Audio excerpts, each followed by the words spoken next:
Glowing skin पाना चाहता है, कोई आयुर्वेदिक टिप जो आप हमें बताना चाहें? बिल्कुल।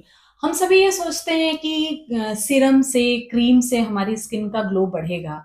ठीक है, वो एक हद तक काम करते हैं, लेकिन अगर बेसिकली हम देखें तो आयुर्वेद क्या कहता है? आयुर्वेद हमारी स्किन की ग्लो को हमारे पित्त से रिलेटेड मानता है। पित्त दोष अगर सही है तो आपकी स्किन ग्लोई रहेगी, और पित्त दोष को बैलेंस करने के लिए अग्नि सही रहनी चाहिए। तो अगर आपको ग्लोइंग स्किन चाहिए, स्किन हेल्दी चाहिए, तो आपको अपना डाइजेशन इंप्रूव रखना होगा। डेली मसाज, फेस मसाज और बॉडी मसाज ऑयल से, अभ्यंग जिसे आयुर्वेद में कहा गया है, वो भी स्किन ग्लो और हेल्थ के लिए बहुत इंपॉर्टेंट है। इसके अलावा नेजल ऑयल पुलिंग, जिसे हम आयुर्वेद में नस कहते हैं, वो भी स्किन हेल्थ को इंप्रूव करता है और फेशियल ग्लो को बढ़ाता है। तो अब हम इसे डिटेल में समझना चाहें तो पहले देखना होगा कि जो पित्त दोष है वो कैसे हमारी स्किन की ग्लो को कंट्रोल करता है। आयुर्वेद में 3 दोष बताए गए हैं: वात, पित्त, कफ। तो जो स्किन का ग्लो है या जो वर्ण प्रसादन है, आपका जो कॉम्प्लेक्शन है, उसको देने के का काम जो है वो पित्त दोष करता है। तो अगर आपका पित्त दोष सही है, और दोष तभी सही रहेंगे जब आपका डाइजेशन सही रहेगा। तो बेसिकली जो हमारी अग्नि है, जो हमारा डाइजेस्टिव पावर है, वो हमारे कॉम्प्लेक्शन के लिए, हमारे फेशियल ग्लो के लिए रूट कॉज है। आयुर्वेद में कहा गया है, आयुर्वर्ण बल स्वास्थ्यम उत्साहो उपचयो प्रभा ओजस तेजोग्नय प्राणाश चोक्ता देहाग्नि हेतु का।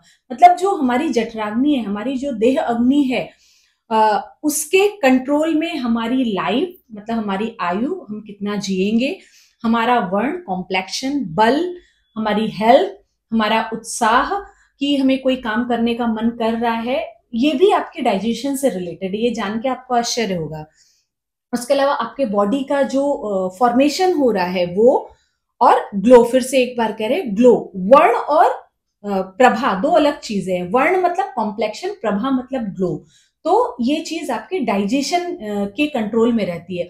और ये कहीं पे भी वेस्टर्न साइंस इस बात को अभी नहीं समझ पाई है, लेकिन आयुर्वेद जहां पे अग्नि हमारे डाइजेस्टिव फायर के बारे में बताता है, वहां ये चीज बोलता है। हमारी इम्यूनिटी, वो भी हमारे डाइजेशन से रिलेटेड। आप कितना भी immune boosting syrup, immune boosting tablets, चाहे आयुर्वेद की भी कोई भी दवा, च्यवनप्राश, रसायन, कुछ भी लीजिए, लेकिन अगर आपका डाइजेशन सही नहीं है तो कोई भी चीज काम नहीं करेगी। तो सबसे पहले आपको अपने डाइजेशन पे ध्यान देना है। आपकी प्रकृति के हिसाब से आपकी अग्नि कैसी है, इसको आप आयुर्वेदिक डॉक्टर से कंसल्ट करके समझ सकते हैं कि आपकी प्रकृति क्या है, उसके हिसाब से आपकी अग्नि कैसी है, और उसके हिसाब से आपको कैसा डाइट लेना है। तो आप अपने डाइजेशन को इंप्रूव कर पाएंगे। बहुत बार लोग कहते हैं मन नहीं कर रहा है फिर भी हम खा ले रहे हैं, कहीं कमजोरी ना लगने लगे। ये बहुत गलत अवधारणा है। अगर आपको भूख नहीं है और भूख के बावजूद भी आप सिर्फ न्यूट्रिशन मिलने के उस कारण आप सोच रहे हैं कि हम खाना खा ले, तो वो आपको फायदे के बदले नुकसान करेगा। वो बॉडी में टॉक्सिन्स बढ़ाएगा, जो आप बाद में जाके आपको डाइजेस्टिव इश्यूज करेंगे। तो इसलिए अगर आपका डाइजेशन सही नहीं है तो ये पहला सिग्नल है कि आपकी बॉडी में प्रॉब्लम होनी शुरू हो गई है। और यही वो स्टेज है जहां पे आयुर्वेदिक डॉक्टर ही आपकी हेल्प कर सकते हैं आपके मेटाबॉलिज्म को इंप्रूव करने में। तो पहला स्किन ग्लो के लिए हमारा डाइजेशन अच्छा होना चाहिए। अगर डाइजेशन गड़बड़ है तो आप देखेंगे स्किन का ग्लो जाएगा। आंखों के नीचे जो काले घेरे रहते हैं, आप चाहे कोई भी सीरम, कोई भी जेल लगाइए, अंडर आई जेल लगाइए, लेकिन अगर आपका डाइजेशन सही नहीं है, वो प्रॉब्लम रूट से सॉल्व नहीं होने वाली। दूसरा जो एक बहुत इंपॉर्टेंट कॉन्सेप्ट आयुर्वेद में बताया है, वो अभ्यंग का बताया है। अभ्यंग के लिए बोला गया है कि शरीरम अभ्यंगात दृढ़म सुत्वकम च जायते। हम डेली अगर ऑयल मसाज करते हैं, बॉडी मसाज, फेशियल मसाज इसमें आ जाएगी, तो हमारी जो स्किन है वो अच्छी हो जाती है, और स्किन का जो क्वालिटी है वो इंप्रूव होता है। साथ ही साथ ये वात दोष को भी बैलेंस करता है। तो अगर आप चाहते हैं कि आप ऐसा क्या करें जिससे आपका एज डिले हो जाए, बहुत सारे लोग बोटॉक्स ये वो करवाते हैं, लेकिन अगर आपको रियल में आपको नेचुरल एंटी एजिंग के लिए अगर कोई टिप जानना है, तो वो आपका अभ्यंग है। डेली नहाने से पहले, ऐसे आयुर्वेद में बोला है कि एक्सरसाइज से पहले बॉडी ऑयलिंग करनी है। जो एक्सरसाइज के समय वात बढ़ती है उसको बैलेंस करने का काम करती है, लेकिन कपड़े में तेल लगने के कारण बहुत सारे लोग नहीं करते हैं। तो बेटर कि आप नहाने से पहले कम से कम बॉडी ऑयलिंग करें। उससे क्या होगा, आपकी स्किन अच्छी होगी, आपकी बोन स्ट्रेंथ बढ़ेगी, आपका जो स्टेमिना है वो बढ़ेगा। तो एजिंग का जो प्रोसेस है आप उसको डेली ऑयलिंग से डिले कर सकते हैं। महिलाओं में आप देखते हैं कमर दर्द की प्रॉब्लम एक कॉमन प्रॉब्लम है, और वो बोन हेल्थ कम होने के कारण, कैल्शियम की कमी के कारण होती है। आप कितना भी कैल्शियम खा लीजिए, लेकिन अगर आप ऑयलिंग नहीं कर रहे हैं तो आपके शरीर में वात बढ़ेगी, और वात आप जानते हैं, डिस्टर्ब वात हमारी बॉडी में पेन का कारण होती है, और डिस्टर्ब वात रहेगी तो आपको स्किन पे ड्राइनेस दिखेगी। वात के कारण आयुर्वेद में जो कलर है वो डल होना बताया गया है, मतलब चेहरे पे हल्का जो सांवलापन है, यहाँ कॉम्प्लेक्शन की बात मैं नहीं कह रही हूँ, लेकिन जो आपका जो कॉम्प्लेक्शन है वो डल होने लगेगा अगर आपकी बॉडी में वात बढ़ी है। तो वात को अगर कंट्रोल करना है तो अभ्यंग एक बेस्ट टिप है। तो सभी के लिए ये एक टिप है कि नहाने से पहले 5 मिनट तो हम अपनी बॉडी को दे सकते हैं। इतने महंगे महंगे सीरम, इतने महंगे महंगे फेशियल, ठीक है आपको कराइए, उनका भी एक अपना अलग रोल है, लेकिन सबसे सस्ती और सबसे इंपॉर्टेंट जो सलाह है वो डेली बॉडी मसाज करना है। 5 मिनट हमें अपनी बॉडी के लिए निकालने ही होंगे।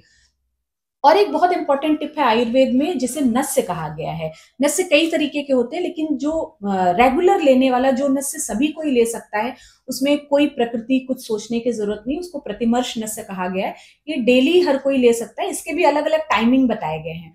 लेकिन सिंपल, अगर आप सारे टाइमिंग नहीं फॉलो कर सकते हैं तो स्टूल पास करने के बाद, सुबह जब आप वॉशरूम जाते हैं, वॉशरूम से होकर आ रहे हैं, तो ही नहाने के पहले मैं बॉडी मसाज बताती हूँ। तो बॉडी मसाज के ही साथ साथ आप जस्ट 5-6 बूंद तेल ले लीजिए। तेल कौन सा लेना है वो एक बार कंसल्ट कर लीजिए आपकी प्रकृति के अनुसार और सीजन के अनुसार। वो तेल की 5-6 बूंदे छोटी उंगली में ऐसे स्मीयर करिए, और पहले लेफ्ट नोज में, फीमेल्स के लिए लेफ्ट नोज में जितनी अंदर आपकी लिटिल फिंगर जा रही है, दाहिनी नाक ऐसे अंगूठे से बंद करके उसको अंदर डाल करना है फिंगर, और खूब अंदर खींचना है ताकि 2-3 बूंद ऑयल आपकी नाक में चला जाए। फिर जो बचा हुआ तेल है, फिर उसको दाहिने नाक में फिर फिंगर इंसर्ट करना है, फिर उसको खूब तेज खींचना है कि 2-3 बूंद फिर तेल आपकी नाक में चला जाए। तेल जब खींचेंगे तो बहुत बार गले में आता है, उसको स्पिट कर देना है, और लग रहा है कि गले में तेल का स्वाद आ रहा है, थोड़ा गुनगुने पानी से आप गरारा कर लीजिए। तो ये भी एक बहुत अमेजिंग चीज है आयुर्वेद की, जो हमारे हेल्थ को मेंटेन करने के लिए आयुर्वेद में बताई गई है 2 बूंद। लेकिन ये जो बोला जाता है ना, 2 बूंद जिंदगी की, वैक्सीन के लिए बोला जाता है, लेकिन असल में 2 बूंद जिंदगी की आयुर्वेद का ये नस्य है, प्रतिमर्श नस्य। और इसका सिर्फ ये फायदा नहीं है कि आपका फेशियल ग्लो बढ़ेगा, आपका जो हेयर का हेल्थ है वो इम्प्रूव होगा, आपके जितने सेंसरी ऑर्गन है उनकी हेल्थ इंप्रूव होगी, आई साइट अच्छी होगी, आपका स्मेल पावर अच्छा होगा, आपको सुनने का जो आपका पावर है वो अच्छा होगा। मतलब 2 बूंद है, लेकिन उसके रिजल्ट बहुत अमेजिंग है। तो सिंपल, अगर हम नटशेल में कहें तो 3 चीजें सभी को फॉलो करनी है।